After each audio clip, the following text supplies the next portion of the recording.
ملايين الشيعة من أتباع مدرسة أهل البيت عليهم السلام تسكن في باكستان، لذلك من المهم أن نتعرف على معاناتهم والظروف اللي جاي يعيشون بها في تلك الدولة. من لم يهتم لأمور المسلمين فليس منهم. وأيضا قد يسأل سائل أنه لماذا برنامجنا يعني بودكاستنا هو بتوقيت النجف؟ طيب ما الربط؟ السبب حقيقة هنالك سببان. السبب الأول هو مثل ما تعرفون النجف الأشرف هي عاصمة للتشيع، وفيها المرجعية الدينية العليا والمسؤولة عن كل أتباع أهل البيت عليهم السلام في مختلف بلدان العالم. فراح نتعرف عن دور المرجعية في تلك الدولة والمشاريع اللي تقيمها وكيفية رفع معاناتهم أو مساعدات اللي تقدمها في تلك الدولة.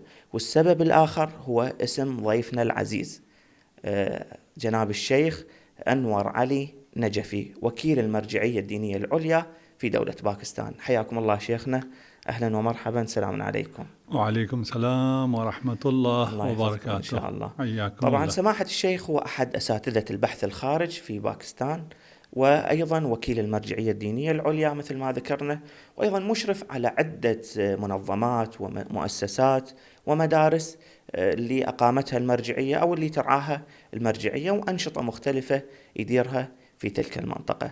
بداية سماحة الشيخ نحب نتعرف أكثر على طبيعة المعاناة أو المصاعب اللي حاليا يواجهوها الشيعة في باكستان.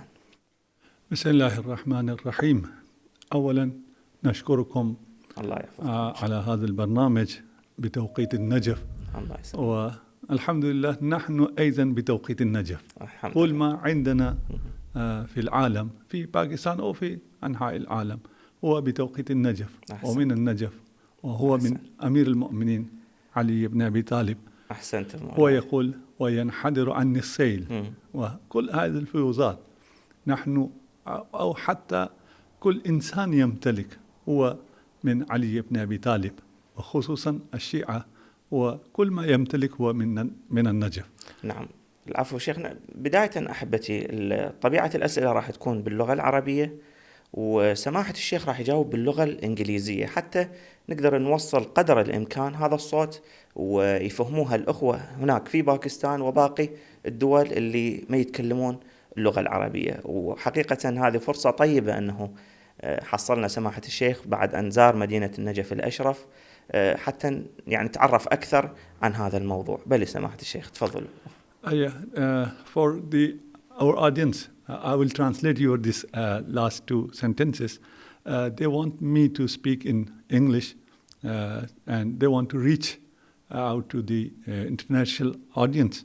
So the challenges we have in Pakistan and elsewhere, because we are away from the atabat and we are away from our imam and we are away from the atabat and the holy shrines and we are away from the حوزات العلمية.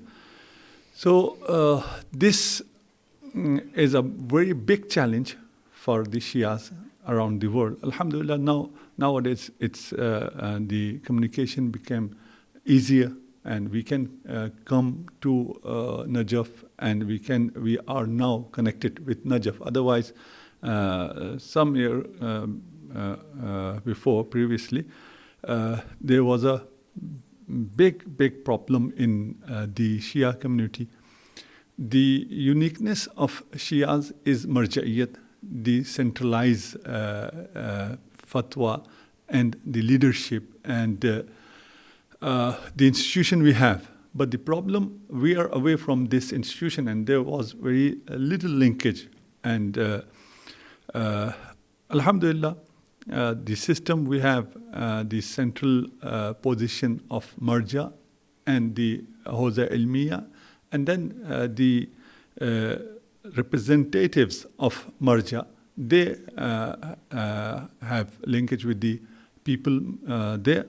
And Alhamdulillah, although we have a lot of challenges because of we are very few in some places, and because of extremism from the other side, political pressures, economical pressures, and we are in a society which is not based on Ahlul Bayt عليهم السلام. عليهم السلام. We are far away, and we are living in Western countries. We are living with the kuffars, and in the Asian countries, again in India, they are living with the Hindu culture. And we in Pakistan, although we are not in, we are separated from the subcontinent, and we established our own Muslim country, but same, we are carrying that Hindu culture still, because we were part of that subcontinent culture. And after that, then we and our children, they are in not in a Shia culture. So it make us very difficult to upbring our children and to train them on أهل البيت عليهم الصلاة والسلام. عليهم السلام. طيب سماحة الشيخ، يعني هواي نسمع أنه كثير من الاعتداءات الإرهابية اللي يتعرضوا لها أتباع أهل البيت عليهم السلام، ما هو طريقة التعامل مع هذا؟ كيف يعني تواسون الناس؟ أكو فد حلول لحد هذه الهجمات؟ Yeah, the extremism we are facing, and alhamdulillah, it's now much better. And it's some of them is political, so you cannot do anything.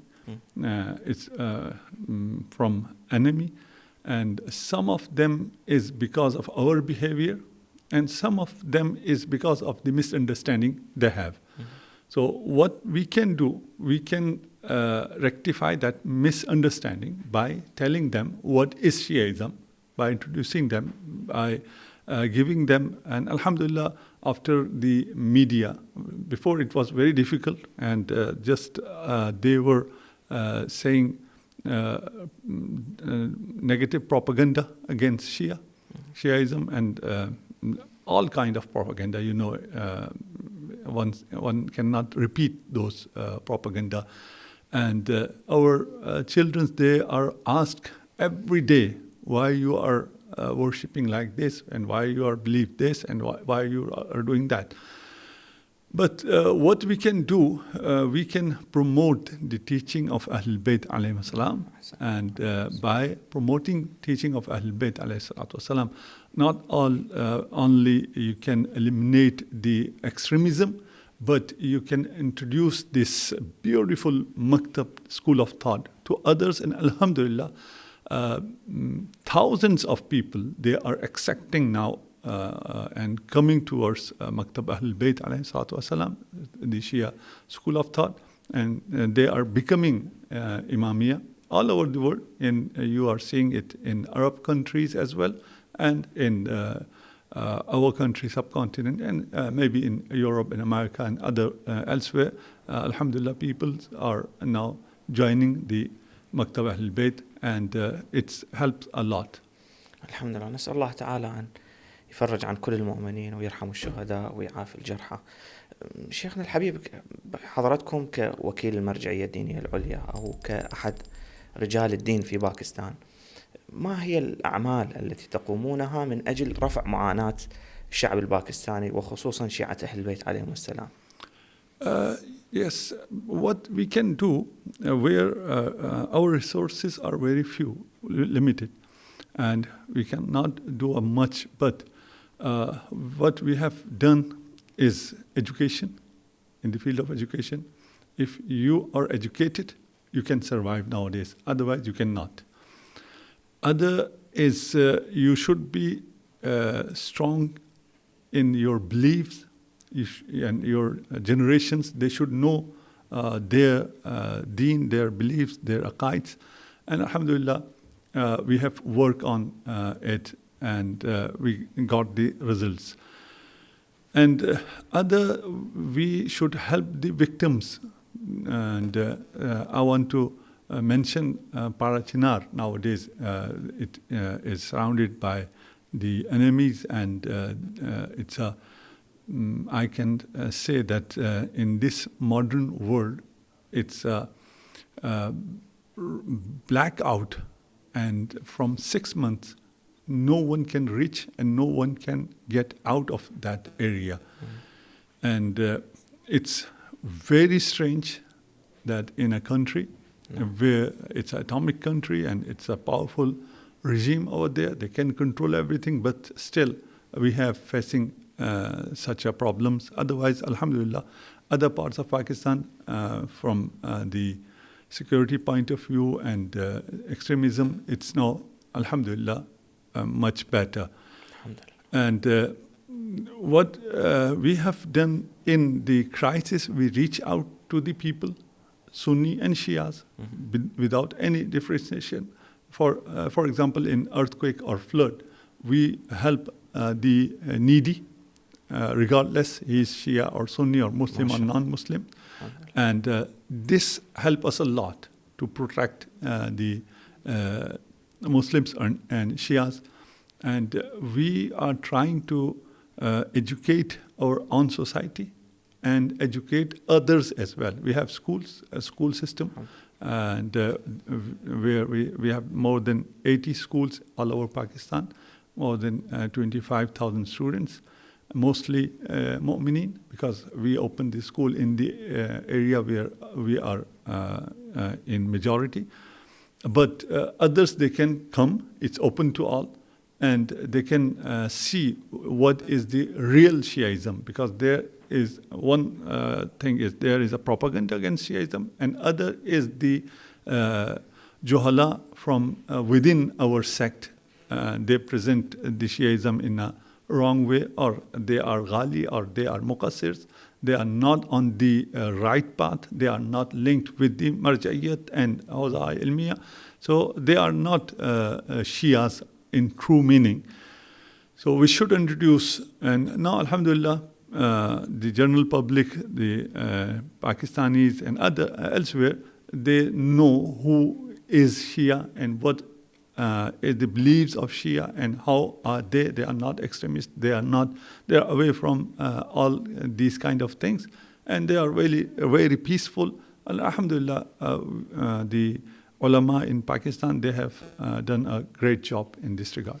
نعم. سماحة الشيخ، اللي حسب ما عرفنا أنه حضرتكم مشرفين على عدة مؤسسات، مثلا حوزة الكوثر أو جامعة الكوثر، جامعة أهل البيت، قناة الهادي. إذا أمكن يعني بالتفصيل تحدثونا عن هذا أي المشاريع، ما هي المشاريع التي تديرونها، وتحديدا ما هي النشاطات أو الخدمات التي تقدمها للمؤمنين هناك. If I talk in detail, it will take several hours, 10 to 20 hours I need. بحسب وقتكم عادي.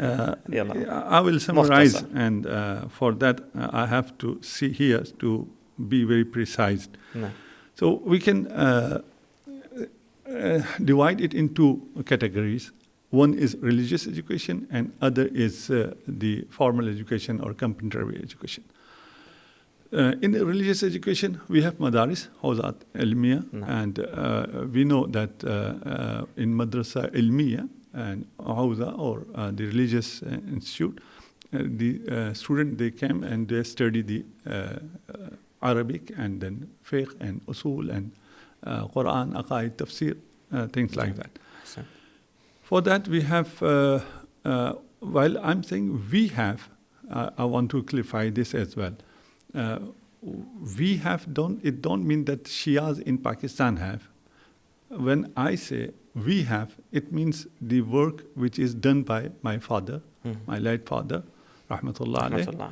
And he was the representative of Marja'iyat, and he was sent from the students of Grand Ayatollah Khoi, and he was the representative of Khoi there at that time, and after that Ayatollah Uzma Sistani, and all this work is done through him. I'm saying we have. Otherwise, we have more than, as a Shia, we have more than 500 madaris.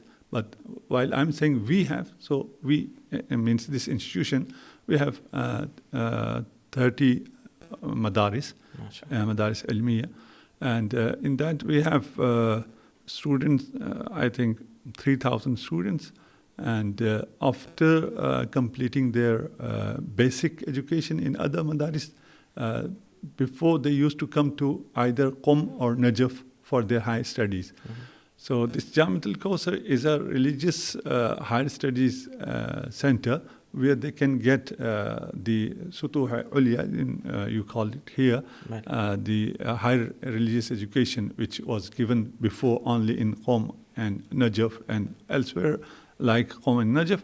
So now, alhamdulillah, we have same education, same quality, same level in Islamabad till the Bahth al-Kharij. And alhamdulillah, we have the very good students, and the uniqueness in this institute is the student there not only get the religious education, he can get the formal education as well with the religious education. So our student, while he finished the Kifayatain and in Bahth al-Kharij, he has taken his master degree in any of other secular subject from any other university. So we have more than 50 PhD scholars. They are Alimiddin as well, because they have the religious education and they have the secular education. So this combination is very unique in the world, I can say. And we don't have such a organized organization or institute which offer the both education at one place and which has this quantity of students. And alhamdulillah, after that, completing this both education, they used to come to Najaf Ashraf. And here we have, again, 2 institutes in Najaf, and we take care of our students while they came here. And alhamdulillah, the institution in Najaf, the Marja'iyat and other ulama, they give a lot of attention to these students coming from Al-Kawthar, alhamdulillah. So it's a stream, and again, what is in Al-Kawthar and other institution within the institution is a long story. Long story short, we go to other stream, which is... حتى لو بس نعدد أسماءه وفي الدور بسيط للبقية. It's a 30, even I can't remember.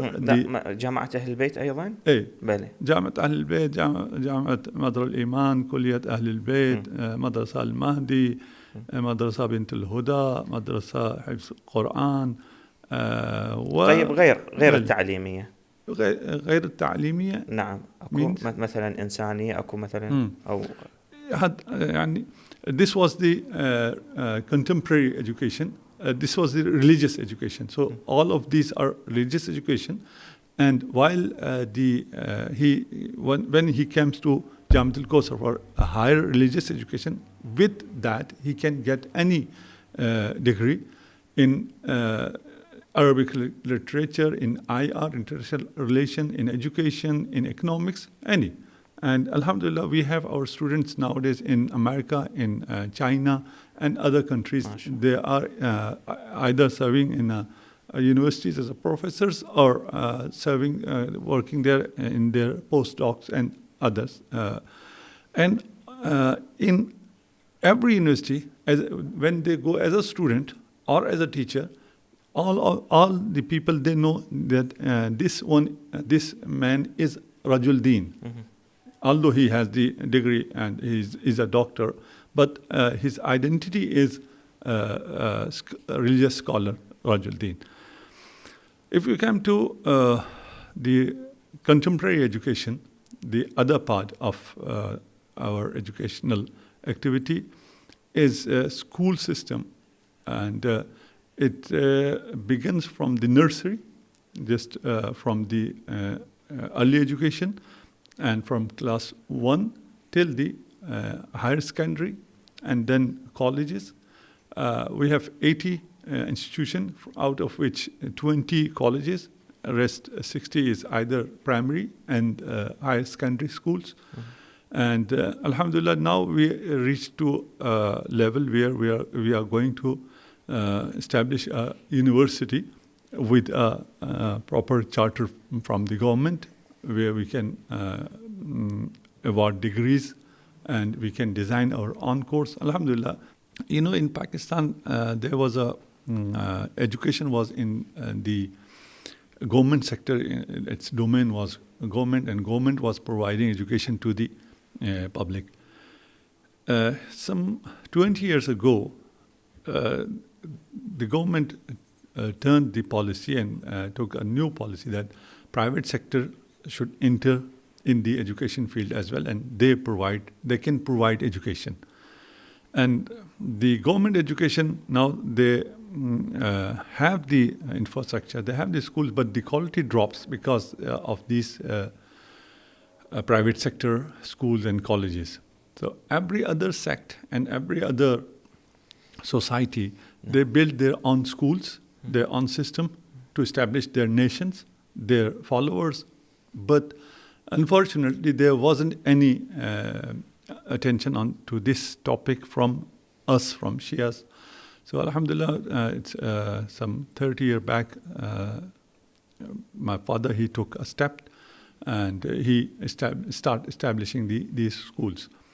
And just one example I can give you, that we have an area in Pakistan, very remote area, which called Gilgit-Baltistan.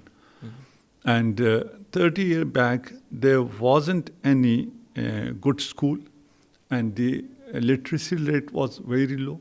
And nobody can get from there to the universities because of lack of education and the backwardness in that area. After 30 years and his work, what happens? That area now become the number one in all Pakistan. MashaAllah. And even it's better than big cities like Islamabad, Karachi, Lahore MashaAllah. in education. MashaAllah. 100% literacy rate. And I was in Korea. I'm coming here from Korea. And there is, in Korea is a very advanced country, and they have very good technology and universities. I went to the universities. Wherever I went, there was a student from USWA doing their masters or PhDs or postdoc. I said, how many of you are here? They said that we have 200 students in PhD from our community, from Shias. Half of them from USWA, which was very big number, because we are more than 20 million, 30 million people in Pakistan, 30 million students. Out of that, we are entertaining only 25,000. Other was going to other schools and colleges, either government or private or whatever it is. Out of them, the half of the population which get there on scholarship, because usually the education in Korea is very expensive. We cannot afford from the third world, and only we can go there by the scholarships. So they were on full scholarship, and half of them were from USWA. So it was a big achievement, and the revolution in that area. Now, if you Said, when Said came there, and he visited the schools in that area, it was very surprising. And even when the videos came out here in the Arab world, when Sayyid Rashid comes there and visit our schools, and the videos comes, and a lot of Arabs, they ask me again, they sent that, where is this school? Where are these people? Yeah. Alhamdulillah. It's from the school part. And inshallah, we now reach to the university, and that's a very long story, so I will not enter to that. Others than these schools and colleges, we have technical colleges. And the technical colleges is very important, especially in third world countries, and even in other part of the world. It's very quick to reach to the employment, and they can earn much earlier than other streams. So Alhamdulillah, we have technical colleges, and other than that, we have a system there for employment in the government institutions. Government tech exams, we call it CSS. And whoever succeed in those exams, they become the senior officers in the government sector. Alhamdulillah, we have an institute to prepare our boys out of USWA and our institution. Alhamdulillah, this year more than 400 students, they appear in this exam. And Alhamdulillah, we hope we will get a good result out of it as well. So it's a just brief summary. Otherwise, we have a very long story. You have to sit whole night here, and I don't think that it's our viewers they can listen to all these. أحسنتم. العمل مبارك إن شاء الله. الله يأخذ بيدكم لكل خير حقيقة. شيخنا الحبيب، هناك أتباع أهل البيت عليهم السلام كيف ينظرون للمرجعية، وما هي علاقتهم بالمرجعية الدينية العليا؟ As I said in beginning, that the uniqueness of Shiaism, and that we have a centralized fatwa issuing system, Marja'iyya, and we have Hawzat and centralized institution. All these institutions which I have told you that we have this and that is linked to this institution, Najaf Ashraf. People, because of ignorance in past, they don't know much about the Marja'iyya. But in the recent decades, it's changed because of media and because of the communication means and because of the role of Marja'iyya in the international, you can say, politics or situations. Now everybody knows that there is a Marja'iyya and we should get guidance from the Marja'iyya. So Marja'iyya is a source of hope for the Shias all over the world. The hope they get. And just this case of Parachina, I told you that we have crisis there. Last visit, I went to Ayatollah, and I told him the situation, and he prayed for them. Then I went there, and I told the people that Ayatollah Osman Sistani praying for you. They literally crying. They said, we forget our son, he died. We forget our home is destroyed. It's enough for us that our marja is praying for us.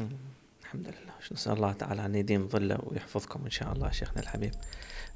طيب كيف حاليا توصلون توجيهات المرجعية للناس وما مدى تقبلهم لتوصيات المرجعية؟ Yeah, the system which you have here, even in Iraq, it's not very systematic, you know. And Marja'iyat has its own representatives, and usually Marja'iyat is not interfering in the situations or political situations. It's up to the people themselves, according to their condition in the country. The guidance which we get from the Marja'iyat is a religious guidance, spiritual guidance, is a prayers, and it's Marja'iyat is even he is not involved in the Iraqi politics. The politics or the decision, the political decisions, it's up to the nation itself. So in Pakistan as well, we are getting hope, guidance, and whatever we have done in this, and we just discussed the educational part. Another very strong part is humanitarian work, which was the main focus of Marja'iyat.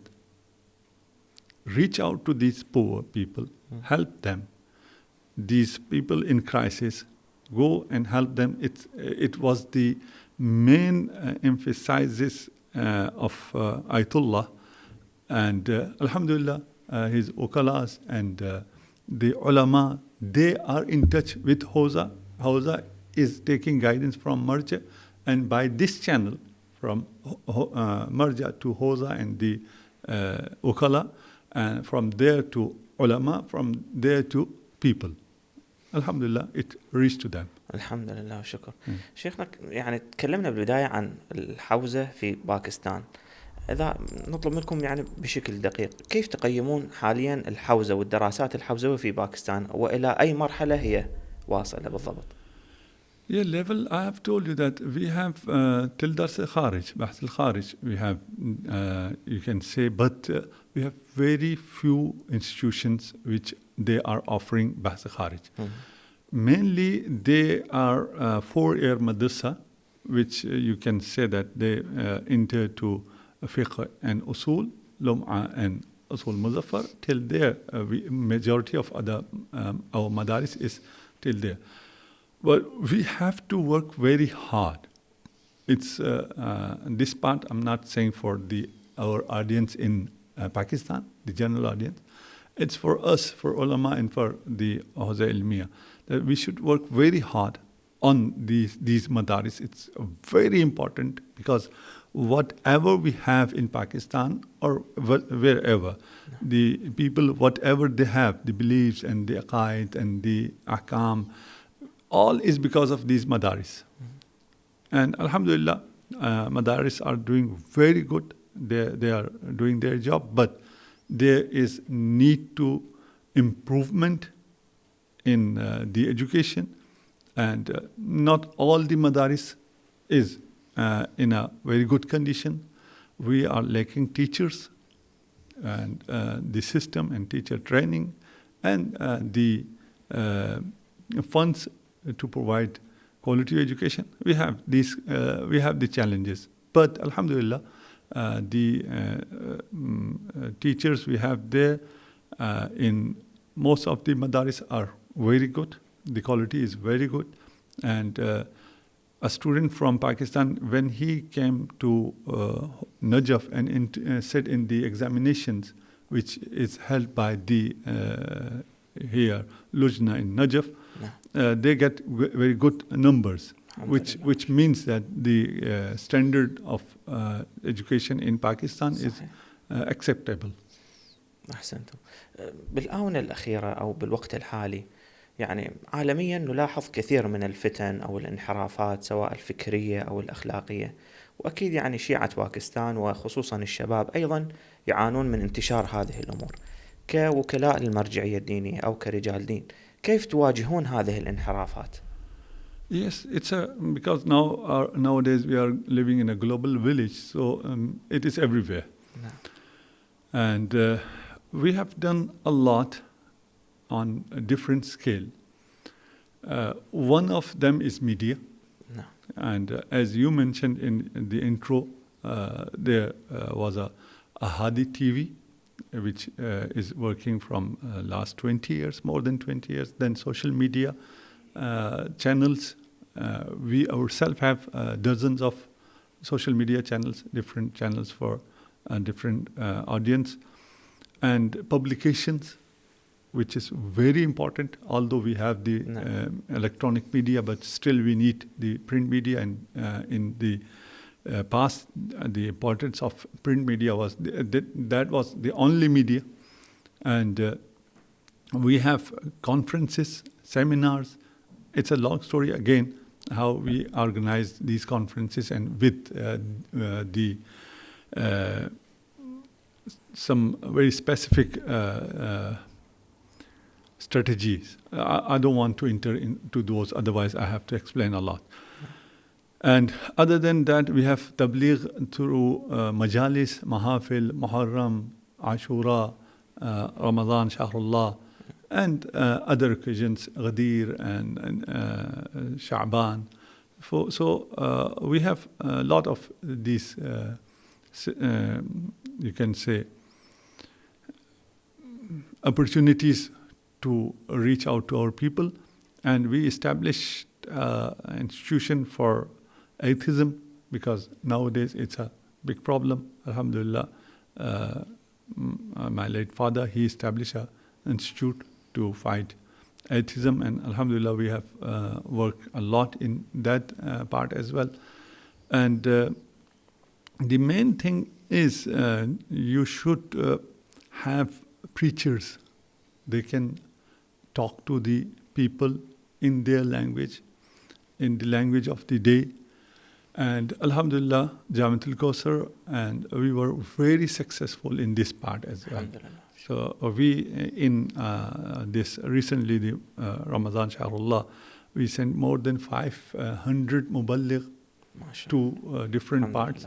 And we have very strong speakers, Alhamdulillah. Although they are very young, because they are our product, the students of our institutions. And but Alhamdulillah, they are doing a tremendous job in preaching true Islam. تكلمنا شيخنا كثيرا عن الخدمات التعليمية أو الحوزات اللي تقدموها حضرتكم للمؤمنين هناك، وحقيقة عمل مبارك وجبار ورائع، نسأل الله تعالى أن يوفقكم. لكن من جوانب أخرى مثلا أكو نشاطات أو معونات إنسانية خدمية تقدمها يعني المرجعية الدينية هناك، خصوصا يعني مثلا هناك مثلا نسبة من الفقر، نسبة من المساكين، فما هو دور المرجعية أو ما الذي تقدمه المرجعية في باكستان من هذا الجانب؟ Yes, just as I mentioned before that because Ayatollah Sistani, he is very different from others. He said that awlawiyya with fuqara. No. So the priority is to poor of even these Sahmi Imam. So we are doing in several fields, you can say. First of all, we have hospitals. We have more than 5 hospitals, 10 dispensaries, and the patient coming to the big cities from far-flung areas, we cater them for their treatment. هذه المستشفيات تم إنشائها من قبل المرجعية؟ Yes, yes. These are the. You can say there are other than these 5. As I told you in beginning, when we said that we have done it, so it's through our organization only. Otherwise, the others, we have other organizations from Marja'iyat, and they are doing a very good job. I know 5, 6 other hospitals. They are serving the patients and needies, alhamdulillah. And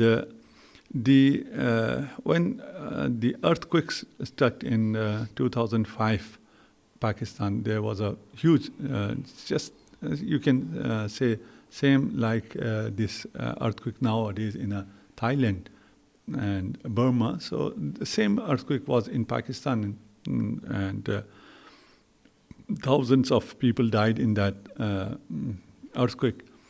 So we from Marja'iyya, and we have built more than 15,000 houses, which was the biggest number any NGO can do. You know, there were big NGOs from all over the world and from big countries, but the biggest number we achieved that we built 15,000 houses in that scenario. Until now, we built more than 30,000 houses for the affectees, flood affectees and earthquake affectees, and other services which we have provided them, ration and tent cities and education and other whatever is possible. And alhamdulillah, I can't say it in media. It has very good effects and positive effects on the area, and the people, they get this ad from Marja'iyat. Now they love the Marja'iyat. The situation is much, much different, you know. As I told about the Parachinar, the people there, they're getting dua from Marja'iyat, and they're getting the help, the humanitarian help. They're getting ration, food, and alhamdulillah in this Ramadan we have distributed food there, although it was very expensive because the blockage of the road. But alhamdulillah it reached to them, and we have these kind of food ration and blanket distribution and medicine and marriages, mass marriages. Alhamdulillah, lot is going on, but still because the need is so big. So it is much needed work, and because Pakistan usually people afraid to come, and after a long time from Hawza Ilmiya, just Samad Sayyid Rashid, he came and he saw the situation from near. So it's big need still there. People in difficulties, they need help, and Alhamdulillah we are doing whatever we can. الحمد لله والشكر. يعني حقيقة عمل رائع ومبارك يثبت ويؤكد مدى اهتمام المرجعية بالناس بمعاناتهم، وبشكل أعمال يعني حقيقية وجبارة أصلا غير قابلة للوصف. يعني هذه الأعداد اللي ذكرتموها حقيقة فد عمل رائع. سماحة الشيخ، في ظل التطور التقني اللي نعيشه والتكنولوجيا وكذا، وخصوصا للأتباع أهل البيت غير العرب، حقيقة ما هي توجيهاتكم للمؤمنين؟ كيف يتعاملون مع هذا التطور؟ كيف يستغلونه بشكل حقيقي؟ Yes, Alhamdulillah, because of the advancement in technology, now the boundaries are gone away, and you can now connect to the scholars very easily. نعم. Before it was very difficult, Mm-hmm. and now it's very easy. And Alhamdulillah, we are getting hundreds of calls daily, but I cannot answer all of them. And we don't have the ulamas, such scholars. They can, although we have a call center, No. and we have ulama in there in Pakistan, but the calls and the questions are very in big numbers. So for that, we need to do something, and something should be happened from the Najf itself. Because if anyone asking me, he is asking me what is the hukum in the Najf. Mm-hmm. Yeah. I should tell the fatwa from Najf to him. No. Yeah, it should. As I told in the beginning, ينحدر عن السيل. Everything is floating out from Najf. Mm-hmm. So Alhamdulillah, in Najf there is an app which is established by the Al-Mustafa organization, and it's called Mujib. No. It was in Arabic before, and it was a very successful app in Arabic. Now it is available in Urdu and English. Mm-hmm. So people can, it's not that much popular because it's new, but we need this app and this kind of app, because we should be in touch with Najaf. And, I can get advice from a pharmacist, or from a composer, or from a doctor, or from a specialist. So I prefer to get a prescription from consultant, not from the medical store. So, Alhamdulillah, and because of technology, now anyone, he can reach to Najaf. And before, when this technology was there, and people used to send the emails and WhatsApp, SMS, or letter to Najaf, but there wasn't any system to reply back. No. And as I said, that we ourselves at Jamiat Al-Kawthar, we have a call center, we have 3-4 person, but it's not enough. So it institution, Alhamdulillah, now Al-Mujib has built a system, and I think it's more than a few lakh question. You have question bank and answers in Arabic. You can and you have the experts here, and you have the translators, and now the technology is helping as well by AI and others for the translation and for the system.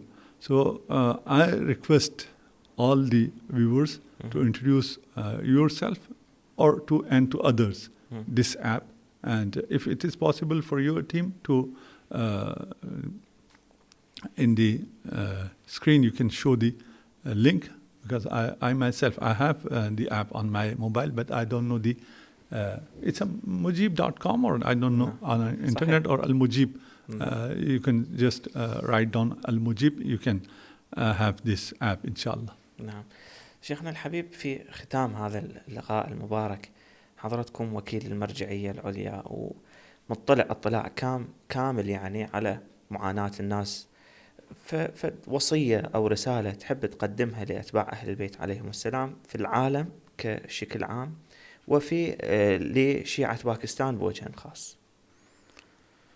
Yeah, alhamdulillah, we have a big blessing from Allah, which is Ma'sumin alayhim salam.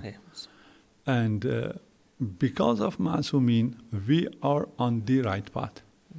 Otherwise, it is impossible to be on Sirat al-Mustaqim without Ma'sumin. Because in the beginning of Islam, what happened, everybody knows. And even our brothers, they know that there was ban on Sunnah after the Prophet. And this ban was continuous to 100 years. And after that, when they start writing the Hadith, Sunnah, there were a lot of fabricated Hadith and a lot of political and Israeliyat and Jewish and Zanadiqa. There was a big mess. Nobody can identify which one is true hadith and which is fabricated, unless there should be a system, a divine system, which is imamat in Shiaism. Mm-hmm. So because we have that divine system of imamat and divine leader, divine guide, so only we know the true Islam, only we have the true Islam through this divine leadership of imamat with ismat. And the continuation of this imamat and the same system, not the imamat, but after the ghaiba, there is a system, centralized system, which is called Marja'iyya. So we should be in connection, we should be connected with Marja'iyya. And it is our strength, it is our hope, and only by this way we can be mutamassik with Ahlul Bayt عليهم السلام. السلام الله عليهم. أحسنت مولاي الحبيب، جزاكم الله خير. نعم أحبائنا المتابعين، يعني هو مثال واحد أصبح يعني في دولة باكستان، فكيف بباقي الدول أو باقي المناطق؟ لاحظنا أنه مدى اهتمام المرجعية، مدى يعني الخدمات العظيمة اللي جاي تقدمها للناس. وممكن أكيد يعني أنا هم أيضا واحد منكم، يعني كثير من النشاطات والمعلومات ما كنت أعرفها في هذه الدولة المباركة، وفي هذه الجهود حقيقة اللي الغير مكتشفة. نسأل الله تعالى أن يمد بعمر مرجعنا الأعلى، وأن يوفقكم سماحة الشيخ، جزاكم الله خير، ونشكركم على هذه الفرصة الطيبة. حياكم الله. الله يسلمكم عليكم.